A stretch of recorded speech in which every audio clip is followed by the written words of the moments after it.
మబ్బులు పడుతున్నాయి, చినుకులు రాలుతున్నాయి, వాతావరణం మొత్తం మారిపోతుంది. కానీ ఇంతలోనే మళ్ళీ ఎండ.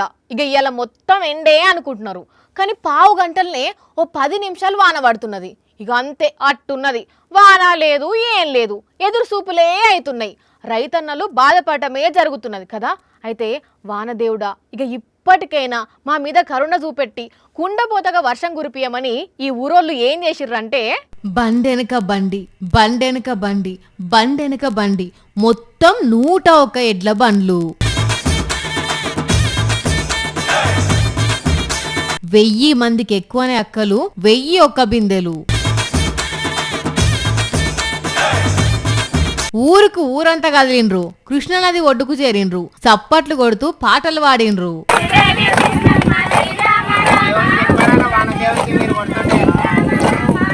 జోగులాంబ గద్వాల జిల్లా మానవపాడు మండలం పల్లెపాడు ఊరోళ్ళు వీళ్ళంతా. వానకాలం షురు అయి ఇన్ని రోజులైతున్నా ఒక్కటన్నా గట్టి వాన పడకపోయేసరికి, వానదేవుడా జర మా మీద కరుణ చూపెట్టి కుండపోత వర్షాలు కురిపి దేవుడా అని కృష్ణానదిలో నీళ్ళని తెచ్చి ఊర్లున్న శివాలయంలా, కాశీ విశ్వనాథుని గుడిలా, ఆంజనేయ స్వామి గుడిలా, పెద్దమ్మ గుడిలా అభిషేకాలు చేసి పూజలు చేసిర్రు. చెప్పుండ్రే అన్నలు, ఎన్నేళ్ల సంధి మీరు గిట్లా కృష్ణానదికి పోయి ఇట్లా నీళ్ళని తెచ్చి అభిషేకాలు చేస్తుండ్రే? గత 5 సంవత్సరాల నుంచి వర్షాలు పడక ఇదే రీతిలో ప్రతి సంవత్సరం కృష్ణానదికి పోయి 101 కాడి 1000 బిందెలతో కృష్ణా జలాలు తీసుకొచ్చి ఇన్నారుల్లా ఇదట అసలు ముచ్చట. వాన ఆలస్యం అయినప్పుడల్లా ఇట్లనే చేస్తే వాళ్ళకు వానలు పడుతున్నాయట. మరి వానదేవుడు అన్నదాతల మీద ఎప్పుడు కరుణ చూపెట్టి కుండపోత వర్షాలు చూపెడతాడో గాని, నిరుడు కంటే ఇయ్యడు వానలు తక్కువ పడేసరికి రైతన్నలు మస్తు అంటే మస్తు బెంగతోనూ ఉన్నారు.